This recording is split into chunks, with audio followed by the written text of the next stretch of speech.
వివాహం ఆలస్యం కావడం, వచ్చిన ప్రతి సంబంధం ఏదో ఒక కారణంతో రద్దు కావడం వంటి సమస్యలు చాలా మందిని ఆందోళనకు గురి చేస్తుంటాయి.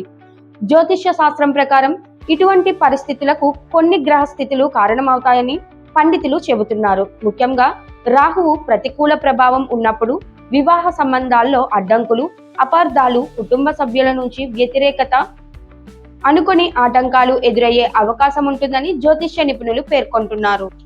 వివాహ జీవితం ప్రతి వ్యక్తి జీవితంలో కీలకమైన ఘట్టంగా భావిస్తారు. అందుకే సరైన వయసు వచ్చిన తర్వాత తల్లిదండ్రులు పిల్లలకు వివాహం జరిపించాలని ప్రయత్నిస్తూ ఉంటారు. అయితే కొందరి విషయంలో సంబంధాలు చివరి నిమిషంలో విఫలం కావడం, వివాహ నిర్ణయాలు పదే పదే వాయిదా పడటం వంటి పరిస్థితులు కనిపిస్తుంటాయి. జాతకంలో 7వ ఇంటిపై రాహువు ప్రభావం, అలాగే శుక్రుడు, గురుడు వంటి గ్రహస్థితులు కూడా ఈ అంశంపై ప్రభావం చూపుతాయని చెబుతున్నారు. ఇలాంటి సమస్యల నుంచి ఉపశమనం పొందేందుకు కొన్ని పరిహారాలు పాటించాలని పండితులు సూచిస్తున్నారు. రాహువు ప్రతికూల ప్రభావాన్ని తగ్గించడంలో భైరవ స్వామి ఆరాధనకు ప్రత్యేక ప్రాధాన్యం ఉందని చెబుతున్నారు.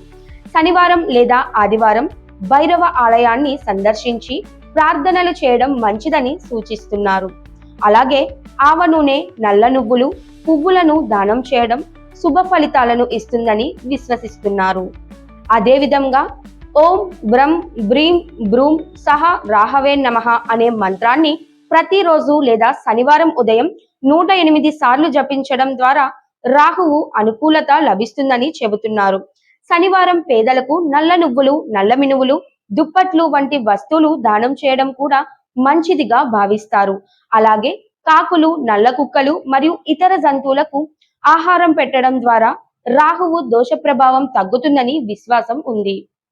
జ్యోతిష్య శాస్త్రం ప్రకారం శనివారాల్లో అసత్యం మాట్లాడకుండా ఉండటం, చెడు అలవాట్లకు దూరంగా ఉండడం కూడా ముఖ్యమని నిపుణులు సూచిస్తున్నారు. ఒకవేళ రాహువు ప్రభావం ఎక్కువగా ఉందని భావిస్తే అనుభవజ్ఞుడైన జ్యోతిష్యుని సంప్రదించి రాహువు శాంతి పూజలు నిర్వహించుకోవచ్చు. అలాగే శుక్రవారం లక్ష్మీదేవిని ఆరాధించి అవసరమైతే జ్యోతిష్యుల సలహాతో గోమేధికం ధరించడం ద్వారా కూడా రాహువు ప్రభావం తగ్గుతుందని పండితులు చెబుతున్నారు. అయితే ఇవన్నీ జ్యోతిష్య విశ్వాసాలు మాత్రమేనని, వ్యక్తిగత నమ్మకాల ఆధారంగా పాటించాలని నిపుణులు సూచిస్తున్నారు.